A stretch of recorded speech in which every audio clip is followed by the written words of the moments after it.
Andy, we are back. Lawn Chair Sports. It is starting to feel like Christmas, also known as NFL season.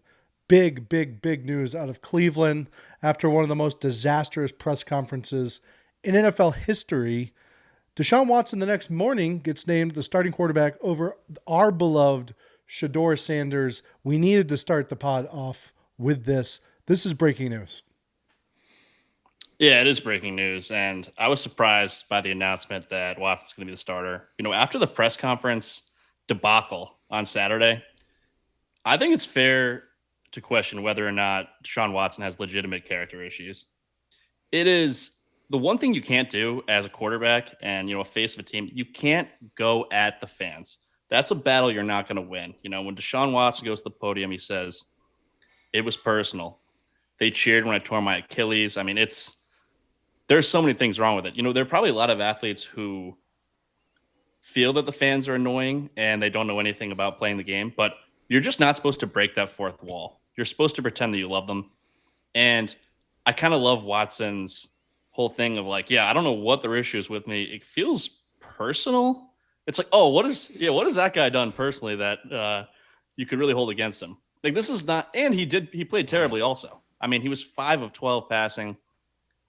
I was kind of with the Browns. Yeah, 5 of 12 for 36 yards with an interception. That warrants booing just for the play alone.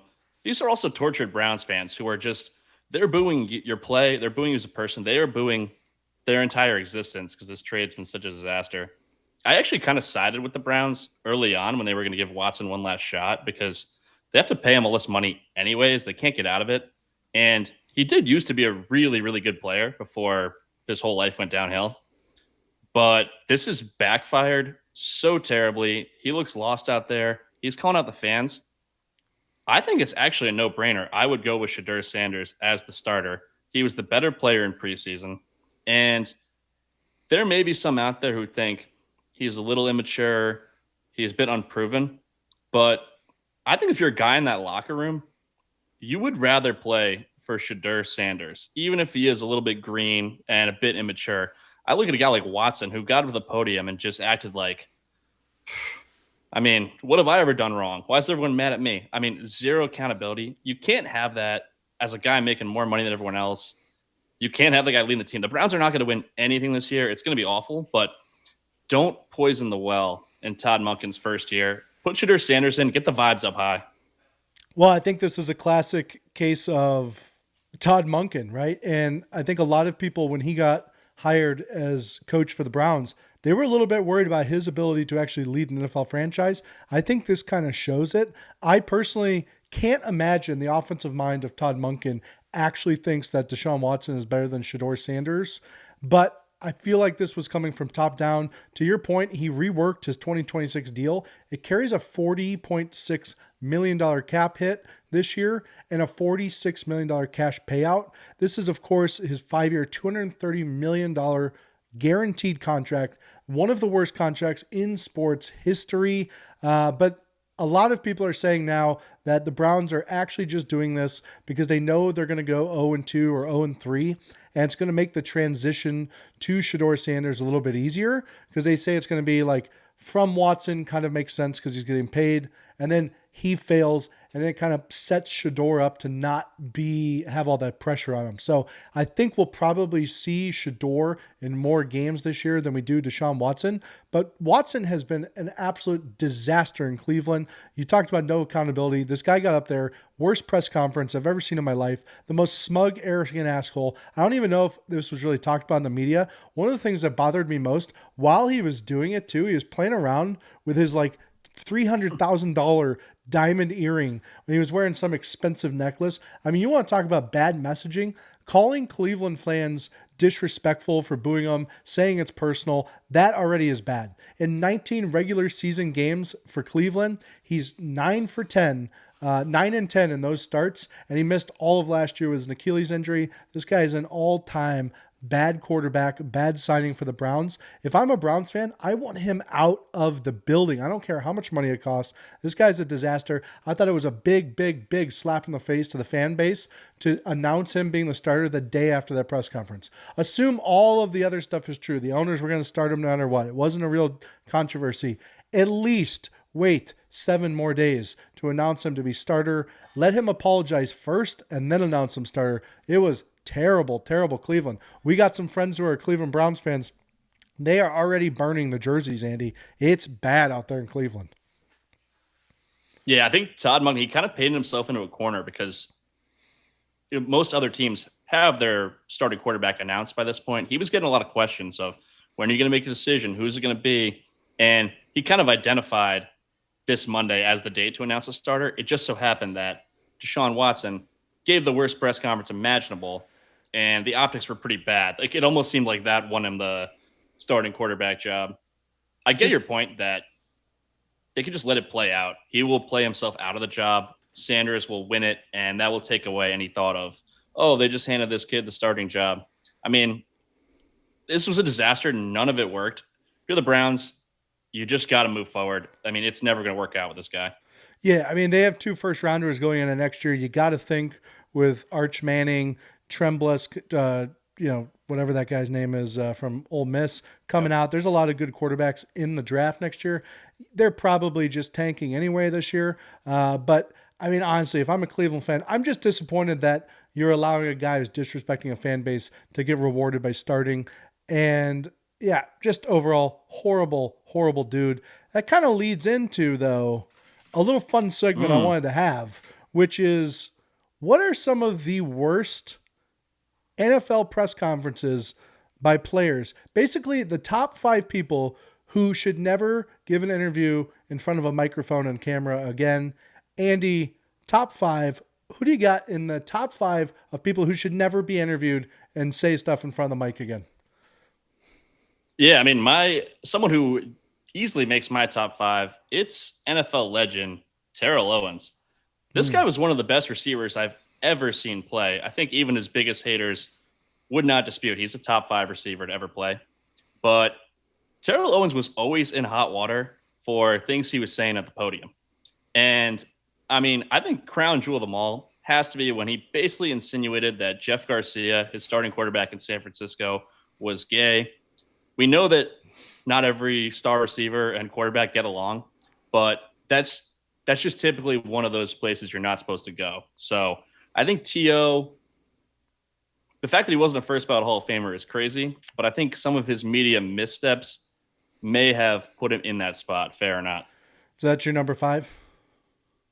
That's my number 5. My number 5 is Deshaun Kaiser. Okay. I don't know if you guys remember him. He was he was drafted 52nd overall by the Cleveland Browns in 2017.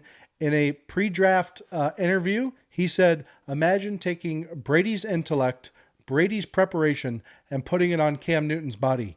He was then proceeded to go 0-15 with Cleveland and never played in the league again. That guy cannot be put in front of a camera. That's my number 5. Oh, that's a good one. Yeah, my number 4, it's going to be Tua. This guy has given us so many wonderful moments at the podium. You know, it's tough because I feel like he had the reputation as kind of a really cerebral guy, smart player, very mature, but maybe it's due to his repeated head trauma. The more and more times you see him in front of the microphone, I mean, he gave countless bangers at the podium. You kind of feel bad for him at this point. Tua feels like every time he picks up a microphone, he's just shooting himself in the foot. I think he's a nice guy, but Tua, put down the mic. Yeah, I think that's pretty good.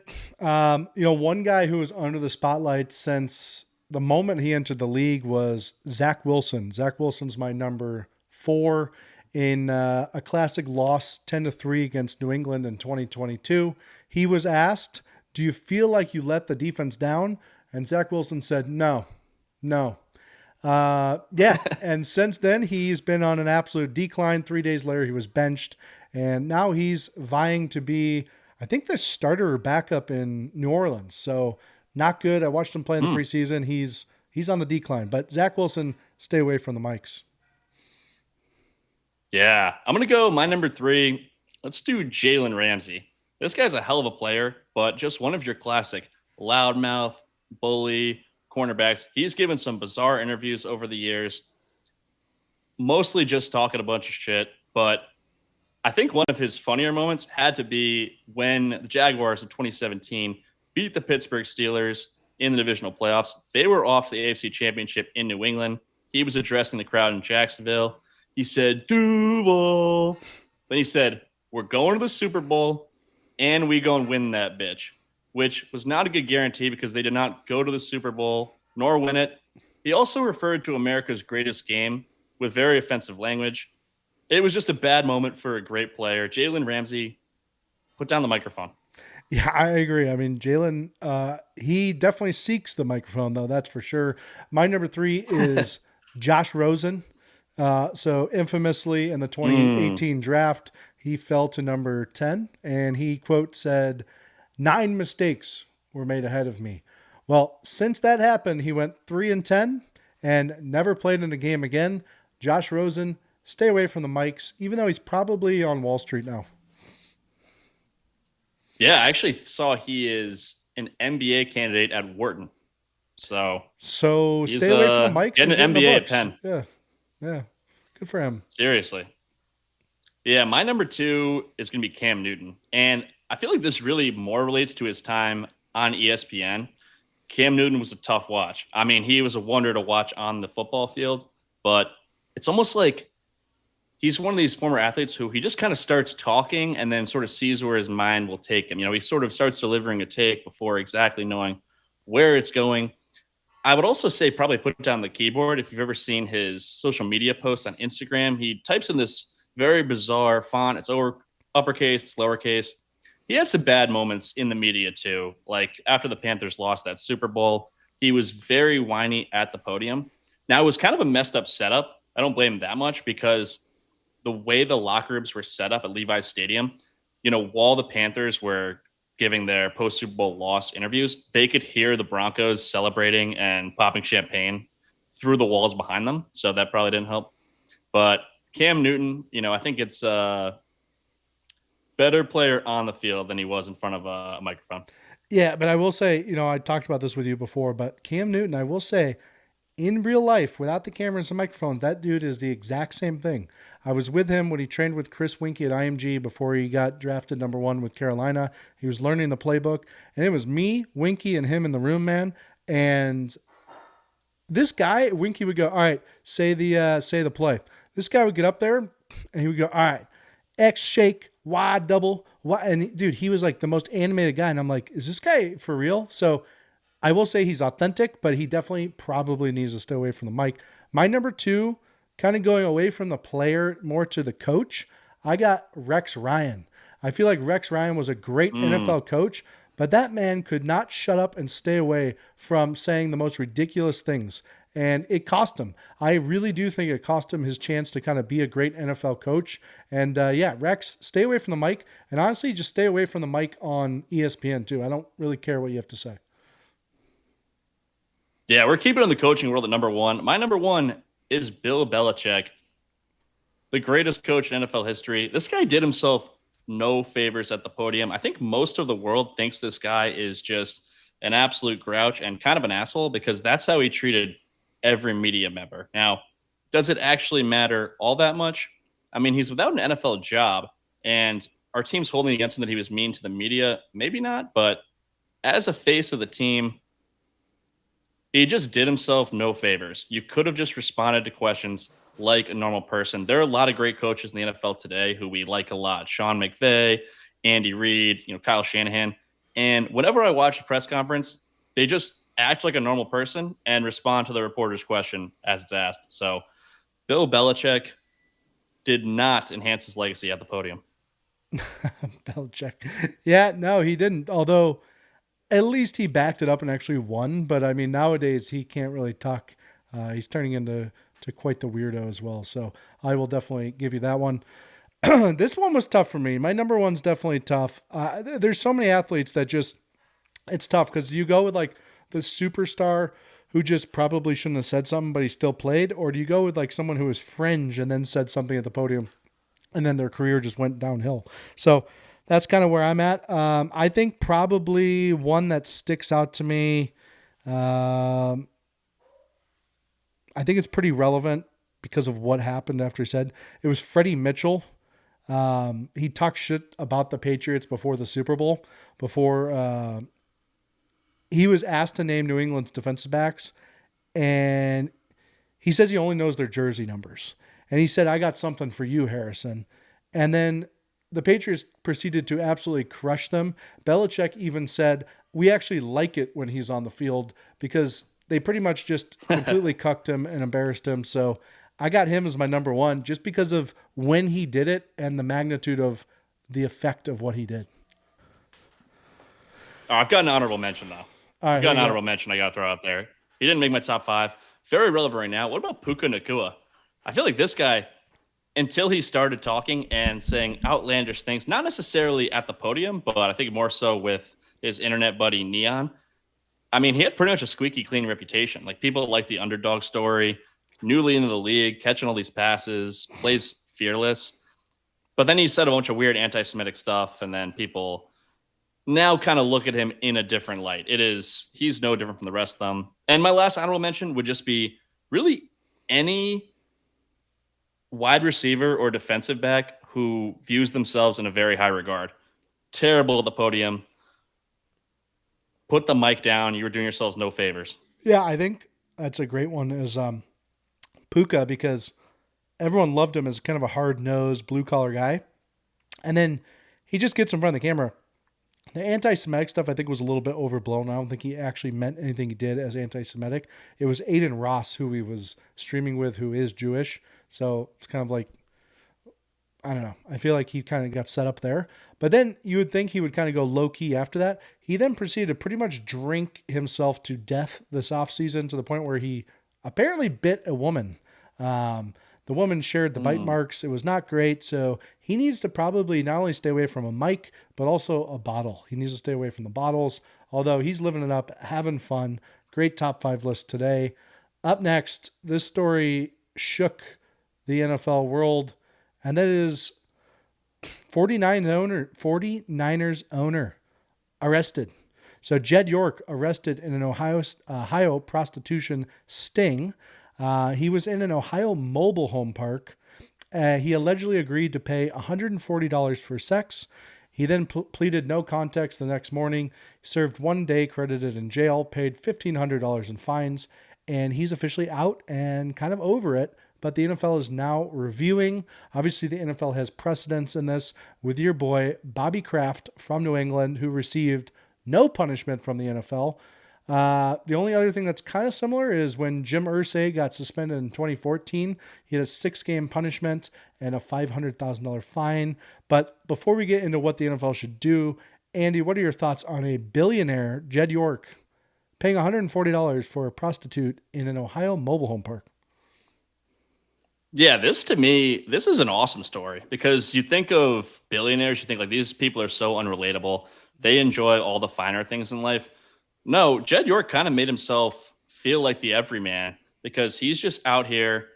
I mean, he could be on vacation anywhere he wants in the world, but no, he's just having a good time. Well, he was having a good time in an Ohio trailer park, trying to get some action for $140.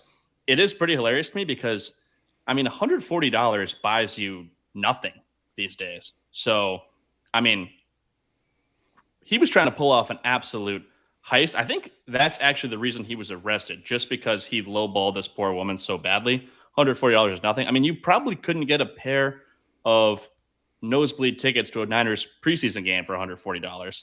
So, I mean, really, really economical. But it also, this should show everyone where NFL owners' minds are at in terms of spending money on the team.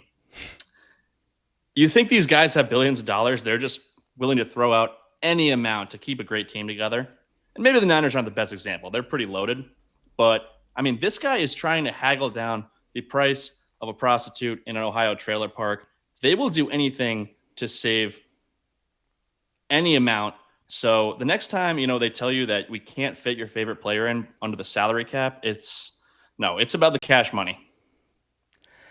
Yeah, it's tough. I don't know if you saw, but when the story came out too, there was the actual charge was that it was disorderly conduct and possessing criminal tools. And when I originally saw that, I'm like, okay, this guy was getting a prostitute and possessing criminal tools. I'm thinking immediately he's a serial killer. It was something like Dexter going on. But they did clear it up. They said the tool was actually the phone he used to answer the undercover ad. But you got to think, Jed York, what are you doing in the trailer park? That is disgusting. He was recently divorced, so I imagine the guy was a little bit desperate, but not a good look for him. It's tough. It's going to be tough for when he walks into the 49ers facility. That stain's going to be there for a while. So, good luck to Jed. We wish him the best. We really do. Let's see here. All right, Enes Kanter. We talked about this. He's officially banned from the WNBA. He went courtside wearing a shirt that said "woman," adult, human, female on his shirt. And then Chicago guard Natasha Cloud, after he started cheering, went up to him, started cussing at him. They got into a fight. He ended up getting ejected. And the WNBA commissioner did say that Royce White and Enes Kanter are officially done with the WNBA. I'm kind of over this. I think Enes Kanter and this Royce White guy are kind of insufferable. These guys are both just trying to get attention again. Both of them are failed NBA players. And I think the internet is not a place where you should try to say wild things to get attention. That's just not what the internet at its core was all about. Yeah, this got to the point where it was just embarrassing for Enes Kanter to. I mean, the fact that you're doing this in your free time, it's like you played in the league many years. You should have all the money in the world, but you were in your free time basically just being a WNBA troll, showing up courtside, just getting into it with the WNBA players. It is, dude, you made your point. It's the reason everyone's just brushing it off is because it's completely disingenuous. Like he's saying, I'm fighting for equality for women. Enes Kanter does not give a crap about equality for women. He basically just thought the whole transgender athletes and sports thing was stupid, wanted to make his whole point. I mean, he's a career troll, so that's what he's out here doing. But I mean, the WNBA, they came to a logical conclusion. They said, neither of them are eligible because they've played in the NBA and they are not actually genuine about any transition. I do think the WNBA should just come out, make a hard and fast rule, and squash this whole thing so people can stop complaining about it. Because the reality is there's not actually a long line of men who are wanting to claim to be a woman to play in the WNBA. Like it's kind of the whole thing is somewhat of a straw man debate. Yeah, it's so useless, man. There's so many things going on in the world. The fact that we're even talking about this is ridiculous. In a normal sports segment, I don't even want to talk about the WNBA, to be perfectly honest. I don't find it as an entertaining league. I think Caitlin Clark kind of brings some juice to it. And I think these hero and villain personas that a lot of these players are taking is the only thing even carrying this league a little bit. I mean, as of 3-4 years ago, there was talks that this league might just shut down entirely. It's because they still haven't pulled a profit since they started, which, as a business does seem kind of important. But yeah, I'm just over the WNBA. I don't want to talk about it again. I think Enes Kanter and Royce White, I never want to see or talk about again as well. It's a lot of stuff that honestly, once the NFL season starts, we won't be seeing any of this anymore. We'll have actual sports stories to talk about. So, although it is our second time talking about it on our own show, I never want to hear another sports show talk about this.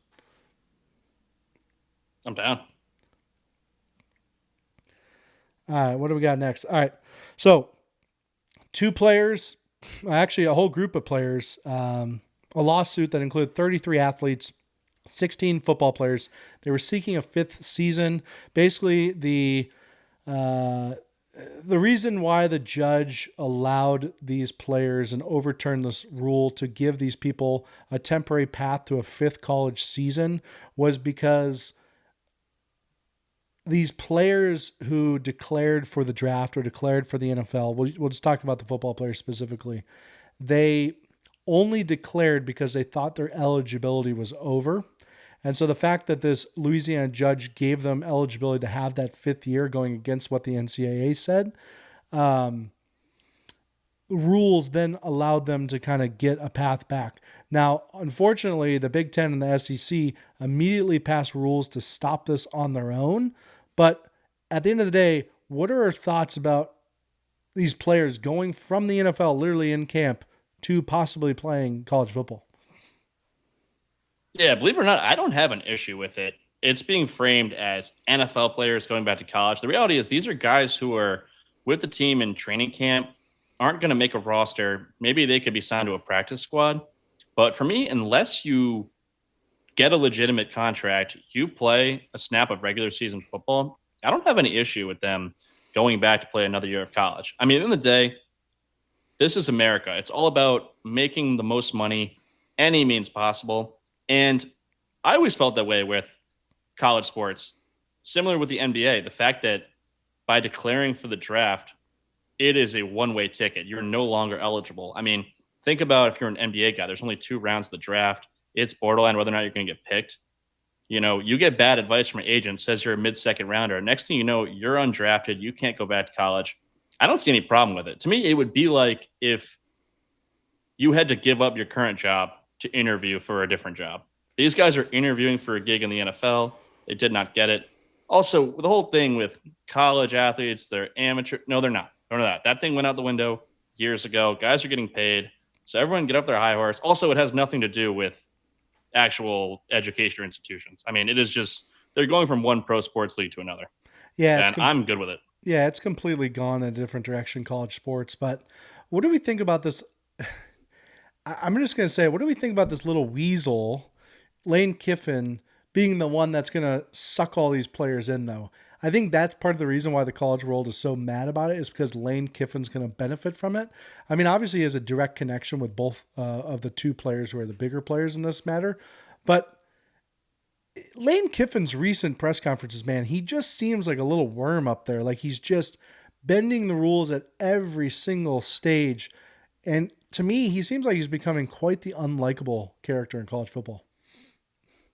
Yeah, I think it's great. I think when you're someone like Lane Kiffin, people already hate his guts. So, why even try to take the moral high ground on anything that's remotely borderline? I mean, you're the bad guy. You're going to be the bad guy whether you take these players in or not. At the end of the day, he got a ton of money from LSU to come in there, win SEC conferences, to win championships. Lane Kiffin, we need a good villain in college football, and it's awesome. I love that he's right in the middle of it. Yeah, he's. I mean, the SEC had to step their game up. It's the Big Ten was catching up because now everyone can pay the players. The SEC is saying, let's just bring in NFL guys. I mean, the SEC always they're trying to get back some ground they lost. Mm-hmm.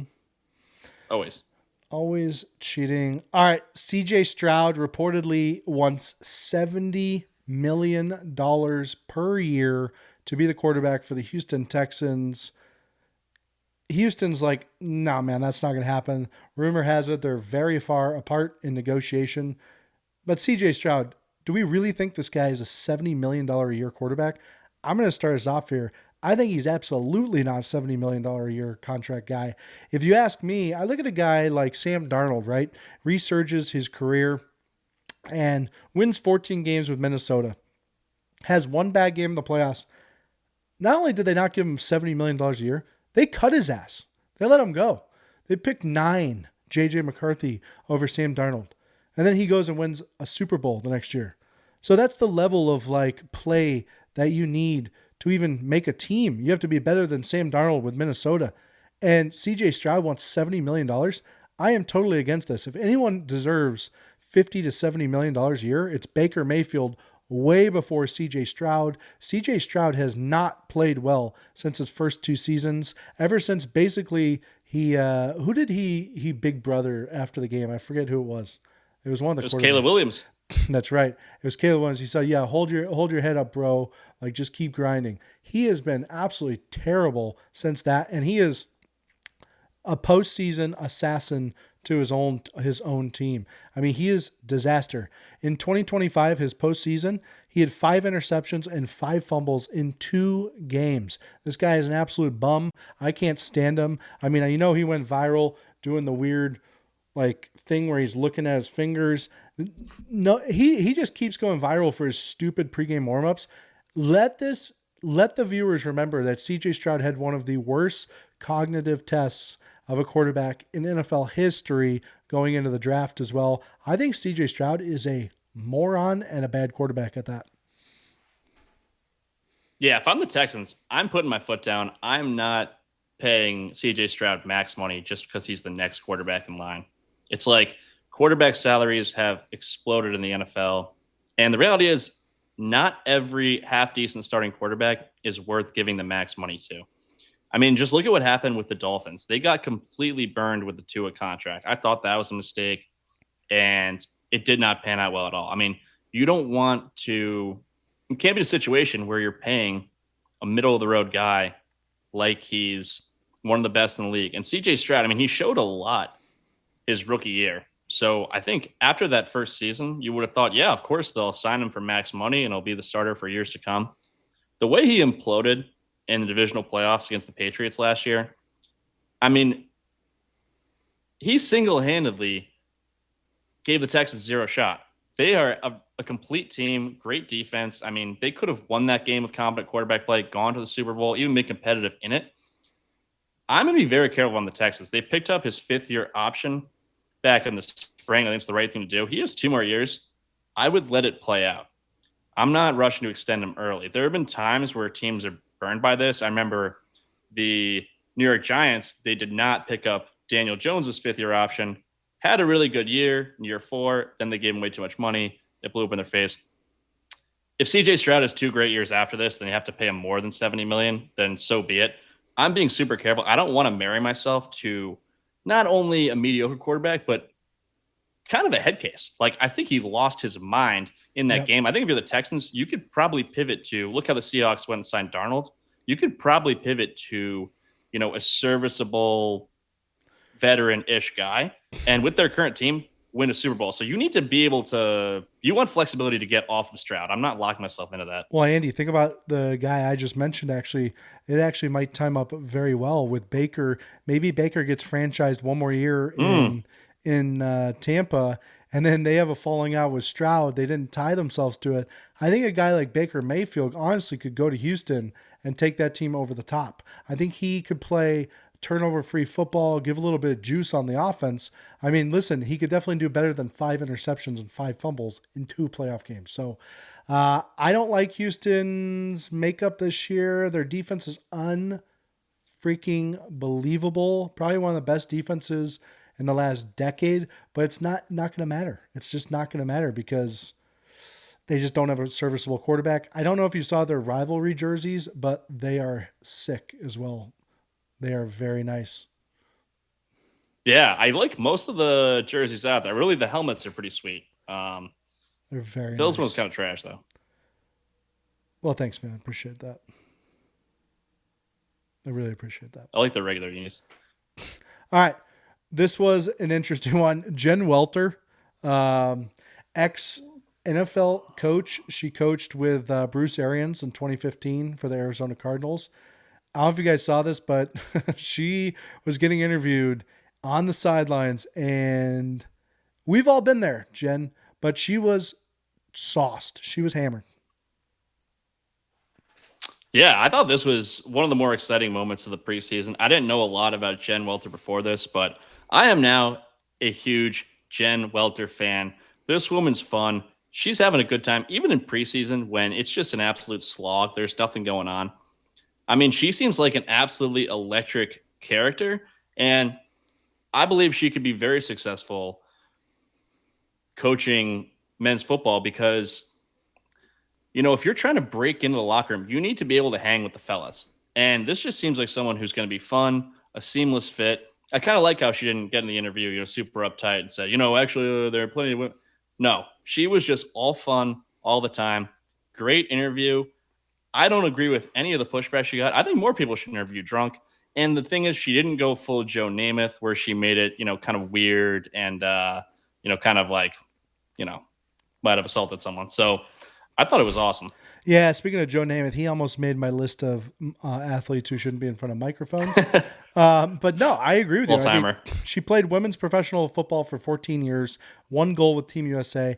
When I played in college in Canada and football up in Canada, some of the best people to go out and drinking with was actually the women's rugby team, because they just knew how to throw them back, have a good time, drink like you're drinking with the boys. It was a great, great time. I imagine professional football in America for women is very similar to that type of culture. I think she was having a blast on the sidelines. And I think if we made a top 5 list of ex-NFL associated people who should be in front of mics more, I think Jen Welter might be in my top 2.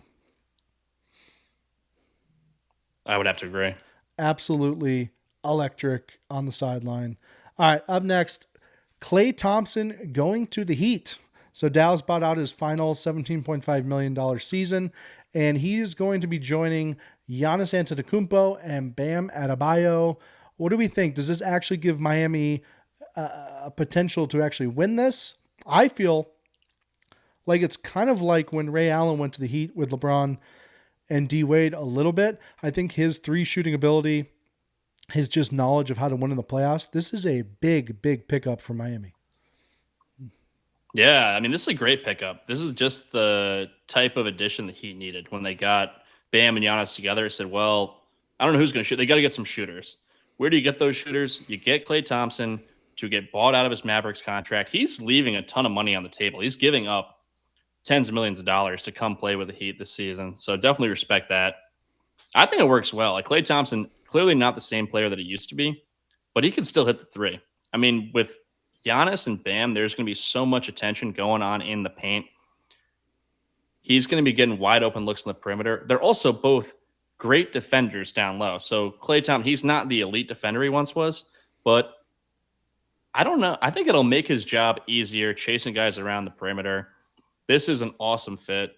A lot of people online, once we got the first look of Klay Thompson, the Heat jersey, they're saying, like, have you ever seen a player look more washed before? It looks bizarre, him in any jersey other than Golden State. But you know what? Good on Klay. I think the Heat will be super interesting this year. Yeah, don't forget they also have Andrew addition. Wiggins too, so he can really slash in the paint and kick out. I think it's going to create a lot of open opportunities.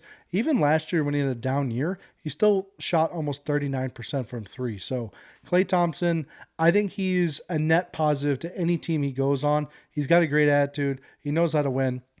And the guy can shoot threes, man. I think if he went to Philly, everyone would be saying, oh, what a great pickup for Philly and LeBron. Oh, my God. But he goes to Miami. People don't like Miami. I think it's a great, great pickup. So good luck to Klay Thompson over in Miami. And I'd like to see the Greek Freak win another one. I don't know about you. I like the Greek Freak. All right, let's see. Up next, this is really what the show is all about. I'm sure you guys have already seen this, but Subway has launched Doritos Hot Honey Nachos. Me and you have been talking about this for almost 20 years now, how we thought Subway should have Doritos Hot Honey Nachos, but the day has finally come, Andy. Yeah, Doritos Hot Honey Chicken Nachos. I mean, this was a surprising announcement. We do talk about it frequently. It's like these restaurant chains, they've run out of ideas. They're like, what the hell do we do? I know Subway at one point was like, we'll have pizza, we'll have breakfast. I don't know. I mean, if you're eating hot honey Doritos nachos from Subway, you've hit rock bottom. I mean, there are just so many places you can go for chicken nachos. If I saw someone eating some chicken nachos and I said, hey, where'd you get those from? They said Subway, I would probably think there's something wrong with them. It is, I kind of feel like Subway had the whole Jared thing blow up and then just had no idea what to do. They were like, that was our brand. We had Jared. He had this weight loss story. We have no other ideas. And it's been about 20 years. They're just paralyzed. Someone in the boardroom was like, hey, hot honey chicken nachos. Also, it's funny they're emphasizing chicken. I guess it makes sense. They don't have really beef at Subway, but Subway chicken, it's been under the microscope over the years. I like that they made that announcement about 10 years ago. They're like, our chicken is now less than 9% yoga mat. Everyone's like, wait, what percent was it before? So it's a tough menu item, but we actually will be trying it live on the next podcast. So we'll give you guys our review. We will definitely give a taste test out of 10. We'll do a structural integrity test after 10 minutes as well, just to see how long these chips can sustain the weight of all the hot honey and the rotisserie style chicken that can go on it. But, you talked about Subway offering these absurd menu items. I don't know if you've been paying attention to any, but they've also been offering the new Subway footlong hot dog. So, I mean, the nachos were one thing, but they also have a footlong hot dog, which is absurd. And then I got to thinking, I want to give a little shout out to the local sub legend over in St. Pete, which is Gateway Subs. See, Gateway Subs, when they were thinking of how to innovate the sub experience, they thought, you know what? We're not going to do hot honey nachos as a separate item. We're just going to have a turkey bacon sub, but we're going to pour and crunch up an entire bag of Miss Vicky's potato chips and then just pour them all over your sandwich, which is honestly what we've all been doing drunk anyway. But now they have commercialized it. They've made it a thing. Gateway Subs in St. Pete. If you guys haven't already been there, give them a try. It's absolutely delicious, and they definitely blow Subway out of the water. It's not even a close comparison. In fact, it's disrespectful that I even put them in the same ecosphere. So Gateway Subs, check them out in St. Petersburg. I promise you, you will not regret it. However, the amount of calories you're going to ingest after having a full sub and a full bag of chips all in the same sandwich could be concerning, but that's not why you're going there for health. You're going there for taste. So yeah, Gateway, nice little free plug for Gateway there. Great place. Love Gateway Subs. On America's fastest growing podcast too. So, I mean, we're basically doing God's work out here. All right. This is a big story, Andy. So weirdly enough, I feel like me and you have pretty much been on this story from the jump.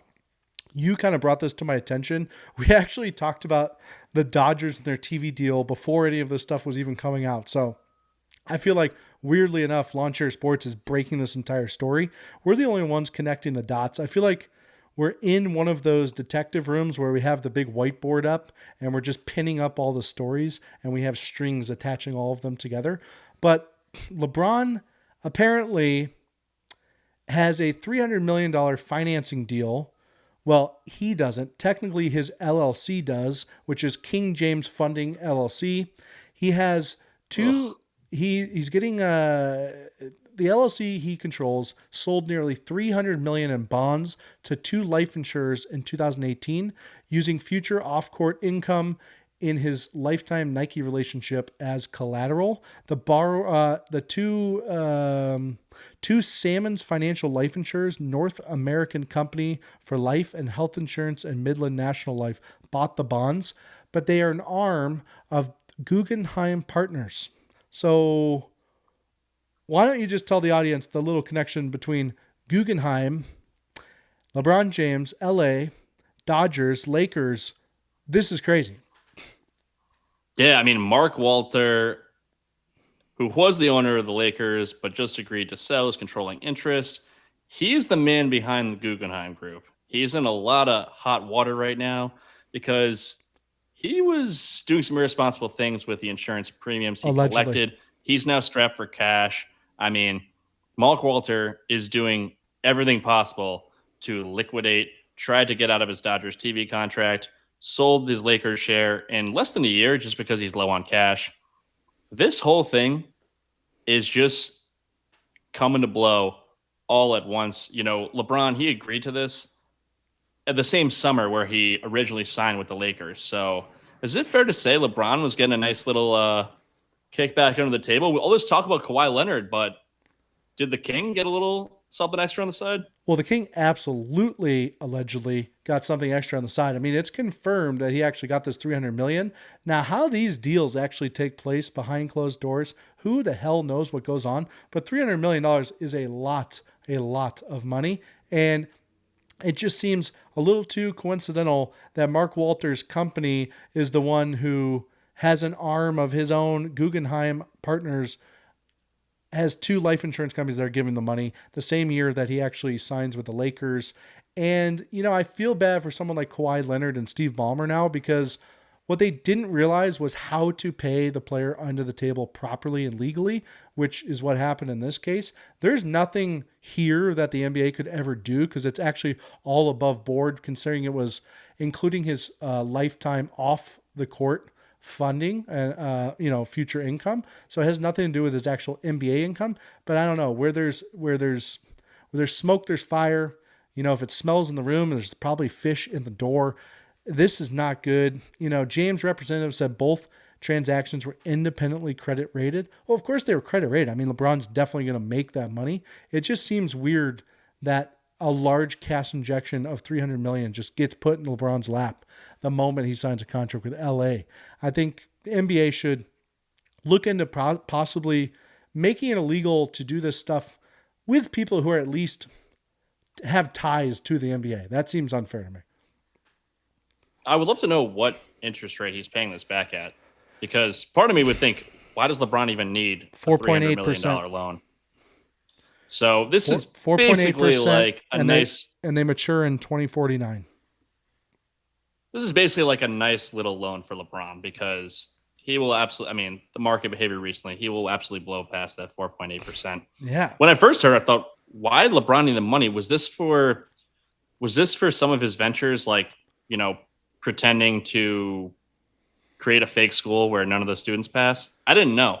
I kind of was racking my brain, like, why did LeBron need $300 million? Hasn't he already made, I don't know, close to $1 billion in his career on and off the court? Well, you got to think too, we don't even know where LeBron's houses are, but I imagine he lives in $30 to $50 million homes. Those carry a lot of money just in keeping them up. Like, not even... I'm sure he flies private everywhere he goes. I mean, he's buying whatever he wants, whenever he wants. He's got the media company. He's got that school. He does a lot of stuff like that, where I'm sure LeBron is blowing through money. Now, the good thing with him, he's never going to run out of money. That guy will always be rich. I mean, hell, he even said recently on a podcast, he's like, if money ever gets tight, I have 3 LeBron rookie cards stashed in a vault, and he will not say the location. And each one of those are worth like $10 million. So LeBron is fine. It's crazy that your own insurance on yourself is just rookie cards of yourself. That's pretty awesome. Not gonna lie. That's hilarious. All right. Speaking of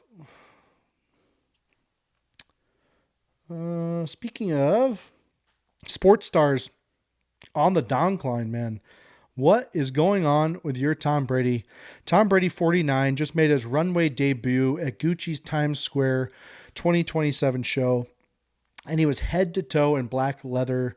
I mean, this is just horrible, man. He's in Gucci's fall campaign alongside Shawn Mendes, and he even told GQ, quote, that he's never really worn leather on leather or tried it, but he thought it was surprisingly comfortable. But this guy is just doing cringe thing after cringe thing after cringe thing. We all saw the video on Twitter of him being on his super yacht alone in the front. This guy's turning into one of the saddest sports stories ever.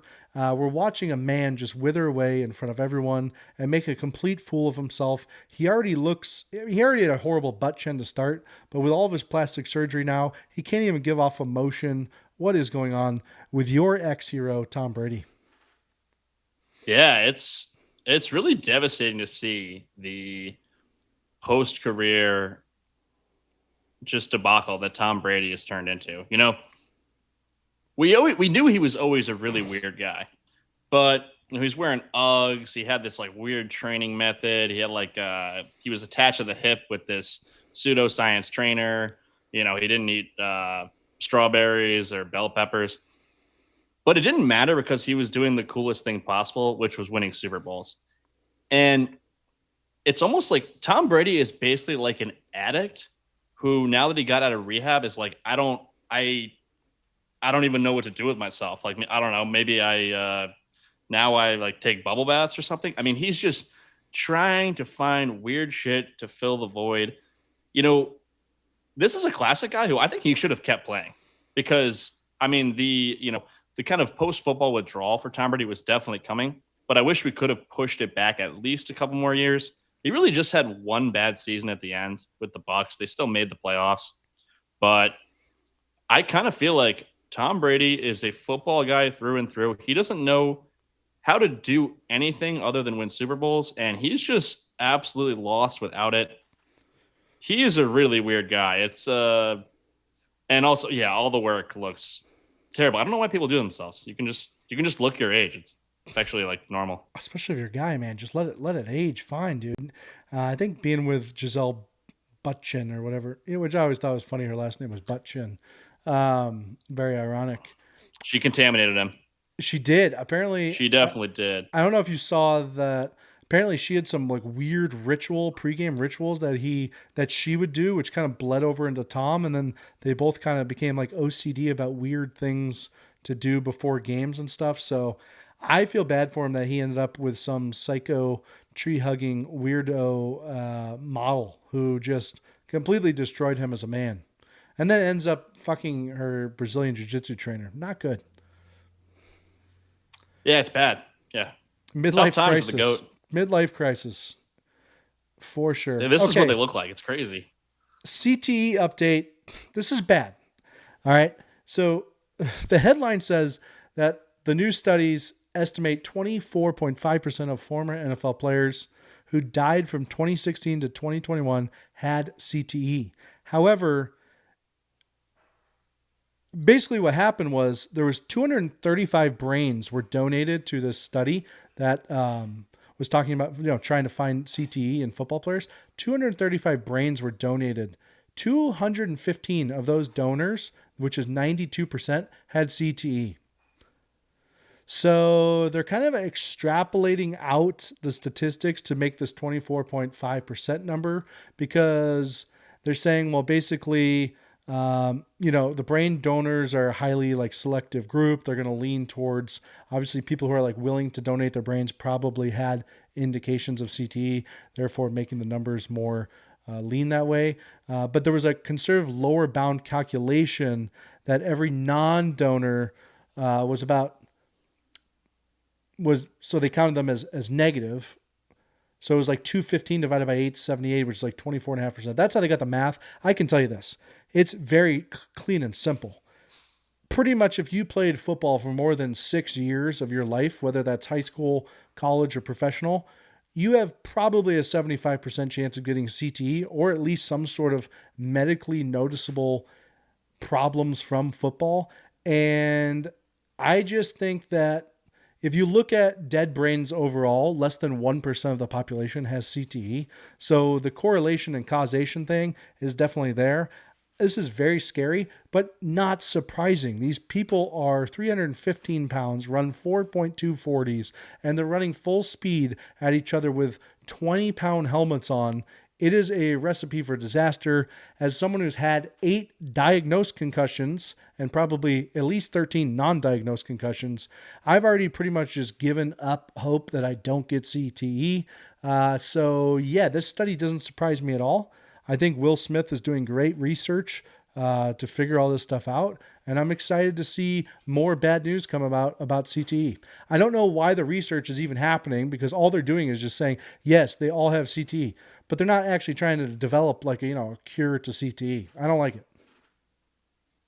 Yeah, they're brutal findings. We kind of all knew this, but we didn't really have a number we could put to it. So now that the findings come out, it's pretty tough. And unfortunately, I have really no solution to it. I mean, there's nothing the American people love more than watching big, strong, fast guys just run really fast at each other and bash their freaking heads together. I mean, that's why football is king. It brings in the big bucks. I mean, the most watched TV events in this country's history, the top 15, are all Super Bowls. We can't get enough of the action. And there's really no easy fix for the NFL, because what we know about CTE, this is about prolonged exposure to hits. Like, you're not typically gonna get CTE from one acute concussion. It is getting your head bashed in years over years over years. So the NFL, they could shorten it to the season to 3 games, 20-minute game time, all pay-per-view. But that wouldn't make a difference, because these kids are playing football from age 7 onward. I mean, and even if kids started playing later, I mean, how good is the product going to be? 6 years is about the minimum. It is just,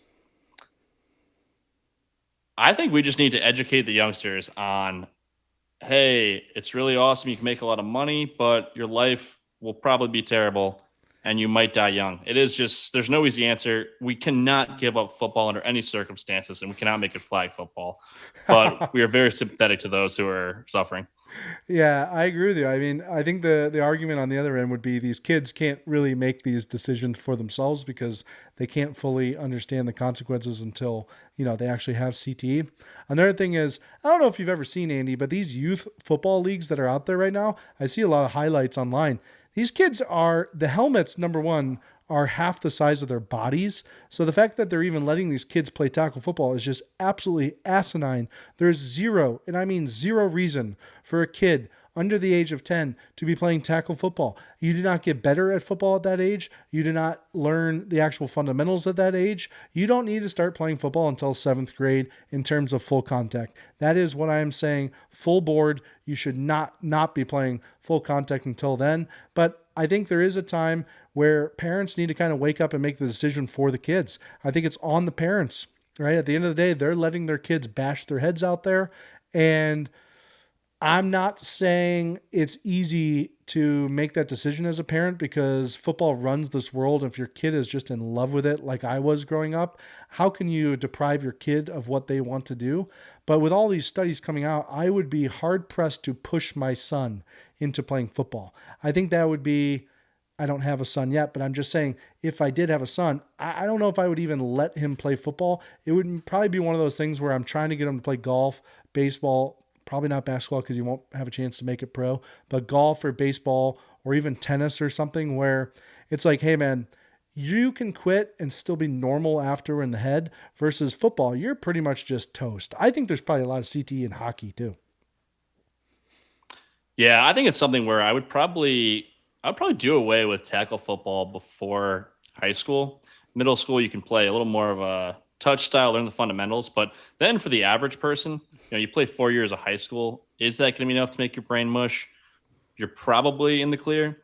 But, for those who want to play it at a higher level in college or maybe even the pros, then you're taking a bigger risk. But the concept of, 11-year-olds getting concussions is kind of wild. It's stupid. And like you said, it's prolonged hits to the head, right? And so those kids, the helmets are like half their size anyway. They're making head-to-head contact on like every play. Plus, it's like, why does an 8-year-old need to be... Anyway, a little bit of passionate I am on that issue. But yeah, the CT stuff, not looking good. On a brighter note, as a Bills fan at least, Christian Gonzalez and the Patriots remain apart on an extension. There's a confirmed standoff right now. There's no holdout, but there is a standoff.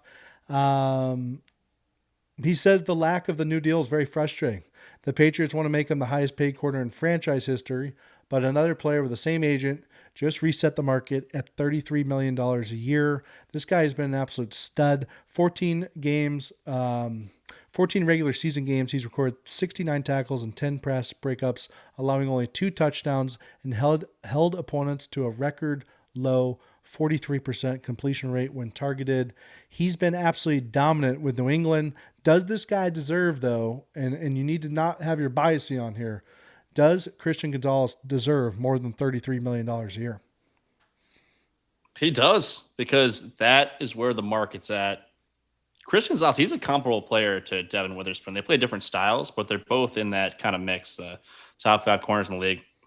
The Patriots have to get this done. There were a ton of players from the 2023 draft class who were up for extensions this offseason, and all the other guys got it done. Witherspoon, Bijan Robinson, Jahmyr Gibbs. I mean, these guys are signed. They got their extension, whereas you're looking at the Patriots, they're 2 weeks out from their rematch with the defending champs on opening night. And the last thing the Patriots need going into this season is to have one of their key players disgruntled. He may not hold out. I'm sure he'll play. But will you really get the most invested version of Christian Gonzalez if he's, still looking for that contract extension that isn't going to come? And for the Patriots, they did so much this offseason try to make the team better. If you're going to get in a squabble with your cornerback over money, why are you going out and trading first-round picks to go get A.J. Brown? It seemed like they really were putting a lot into this season. And to now balk at the cost of the corner, I really don't like it. they also don't have a ton of depth at the moment. Like they've really put themselves in a spot where you need this guy. So the Patriots seem a little weird with money. I think when Robert Kraft came out and said, well, we offered him the highest contract for corner in NFL history, that was a bad sign because I didn't hear any of the other owners making announcements of what their offer was when negotiating with those players. Usually if someone goes public, that means it's not going well. I think that was probably Robert Kraft trying to tell the public, hey, we made him a good offer. He wants too much. So I think for the Patriots, if you were just terrified that, we don't know if a corner is worth this much, why not give him the extension now? You can always trade him down the road if you're terrified about this money. I mean, personally, I like when you draft players at premium positions and they're good to just keep them.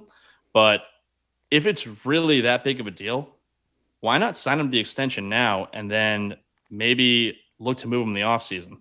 I don't think a lot of teams are going to give you something major now because teams, they have their roster set. No one's looking for a top corner right now. I think the Patriots have bungled the situation. Yeah, it's also just it's a distraction for the Patriots, right? I mean, they're coming off of what a great year last year. They have Vrabel back, Drake May back, A.G. Brown on the team. The momentum is there in New England. And so to have any sort of negativity be talked about surrounding the building right now is just dumb. I think Robert Kraft should just buck up, give him $132 million, just match Witherspoon's deal exactly, give him more than $100 million guaranteed, and call it a day. And then you know what? You have a great cornerback playing happy football. That's what they need out in New England. I think it's kind of BS that Bobby Kraft isn't paying up, man. Which leads into the most hilarious story of the week. That is our guy, number 9, J.J. McCarthy. There is speculation that not only did he lose the starting job, but he is now battling with backup quarterback Carson Wentz. There might be a world where J.J. McCarthy gets cut from Minnesota and is not even a Viking this year. Yeah, it seems shocking because of the draft pick they used to take the guy. I mean, they basically let Sam Darnold walk only a year ago because they felt, well, we drafted this kid out, we got to give him a shot. This might just be the end for J.J. McCarthy in Minnesota. I mean, they hardly knew him, really only played a fraction of last season. But by all accounts, he's been terrible. I mean, bad last season, bad in training camp, preseason numbers are terrible. And it's one of those things where it's almost like if you can't get it right under Kevin O'Connell, you might really, really suck. Because I feel like there are a few coaches in the league where everyone goes to and has success. Like Kyle Shanahan is another one of them. He made Mac Jones look good. Sam Darnold, it's not really working anywhere, gets to Minnesota. Kevin O'Connell figures him out. He's had big years with a bunch of pedestrian quarterbacks. So I also wonder how involved was Kevin O'Connell in selecting him in the draft. Is that something that was his idea, or is the GM saying, got to get a quarterback? You can make him a great player, right? It's almost like if he's out on J.J. McCarthy, I wonder how much of a future he has in the league, period, even as a backup. Yeah, I mean, I remember listening to him talk about McCarthy just in kind of interviews during the training camp, and he seems pretty down on the guy. I'll be honest with you. He seems pretty down on the guy. My guess would be he probably doesn't like J.J. McCarthy's attitude. Seems like J.J. McCarthy, kind of like similar to Deshaun Watson, just won't take accountability for being bad. And sometimes these quarterbacks, all they have to do to endear themselves to their coaches and their fans is just admit failure, admit that you're not doing well, and just work to get better. I think that's the route where people just like that humbleness about you. But I'm sure it's tough for guys like Deshaun Watson, who have been told they're the best their entire career. They're amazing. Everyone around them is yes man. Same with J.J. McCarthy at Michigan. He wins national championship. Oh my God, he's like a hero, blah, blah, blah. These guys can't deal with criticism. And that is one of the most important things that you have to learn going into the NFL is dealing with failure. I think that's one thing that a quarterback, similar to a baseball player, is you're going to fail a lot. And it doesn't matter what you did on the last down. It matters what you do on the next down. One thing when I was a quarterback that was always said, you're only as good as your next touchdown. So if you have 3 touchdowns in the game, doesn't matter. Your coach is going to yell at you if you make a wrong read in the fourth quarter and lose the game. The first 3 quarters are absolutely fucking nothing. As a quarterback, you're either the hero of a game or you're the GOAT of the game. And so I just don't know if J.J. McCarthy has that mental makeup. I think it's hilarious that he's backing up or fighting for a backup with Carson Wentz as well. Now, realistically, the numbers in terms of cap hit, it's actually cheaper to keep McCarthy through his deal than it is to actually release him. So I don't think they would actually release him. But I do see a world where if a quarterback needy team, even somewhere like Cleveland, needs a guy with some potential upside, there could be a trade that involves, a second, third, fourth, fifth round pick, and then McCarthy just kind of moves on. But what a turn of events for J.J. McCarthy. He goes from possibly starting to probably never getting another snap in Minnesota. Yeah, that could make some sense for some team that's kind of desperate right now, nothing at quarterback, maybe the Jets too. I mean, I can't imagine they would turn him into any great player, but just take a flyer on the kid. I think this is basically the Vikings saying, hey, we think we're going to be a pretty good team this year. And if Kyler Murray goes down, we can't put J.J. McCarthy in. We got to put Carson Wentz in. He can at least make the easy throws, keep the game afloat. I think this is the head coach running out of patience with 9. I agree. All right, Andy, we don't have it up on the screen, but grab bag, is there anything else you want to talk about today? Yeah. One final thought I want to get off my chest. My computer might die, so I might disappear at any given moment. But random thought. What are people doing at the airport check-in counter where they're up there for almost half an hour? It's not often I check a bag when I'm traveling, but usually I go, get in line, have my bag, have my ID ready, hand them a thing. Here's my name, blah, blah, blah. Okay. Yep, your gate C12. Have a nice flight. I feel like I'm seeing large families go up to the airport check-in counter and they're just absolutely aimless. They're like, hey, we've got family of 6. We don't have flights booked. None of us have any form of ID. We all have 3 bags we need to check, and we need a direct flight to the most remote location possible. Can you help us? I'm like, what? And to the airport employees, it's nothing. Like, just clock. But the people in line are like, dude, my plane is about to take off right now. I'm stuck behind this family. I don't get it. You got to go to the airport with a plan. It's not a place to be wandering around aimlessly. So I need better behavior at the airport check-in counters. Yeah, similar vibes on my last thing I wanted to talk about too. Lower stakes than what you're talking about, but I'm talking about movie theater lines for the Coke Freestyle machines, where my movie is starting in 3 minutes and there's a line of 10 people up. And every time someone gets up to the Coke Freestyle machine, it is like the first time they have ever been asked what flavor soda they want. They are sitting there clicking through all the options: cherry, vanilla, diet, regular. And then they're going back out. Oh, no, I don't want Coke. Maybe I want root beer. Diet root beer, vanilla root. It's like, guys, just pick a fucking drink. The movie is starting in 3 minutes. There's 2 fucking machines.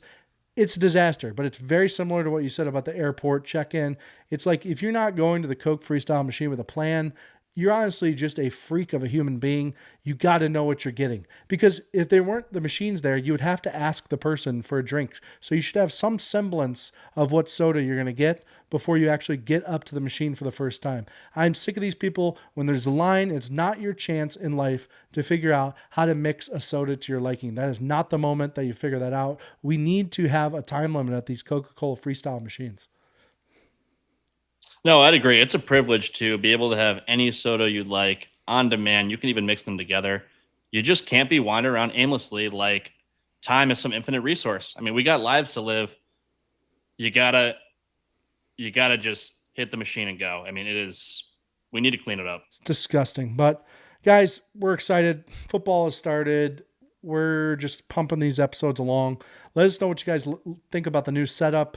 Obviously, we've moved to virtual recording. That is because Andy has moved to Turkmenistan, we're so excited for him for his new job opportunity over there, which is importing oil and diamonds to California. So really excited about that. It's actually 4 a.m. where he's at right now. So, kudos to Andy for staying on the podcast.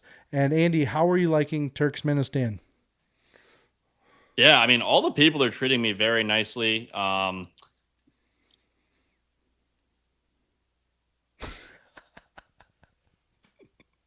Guys, that is it. Thank you. We will see you next time. I think Andy's house or unit has just been raided.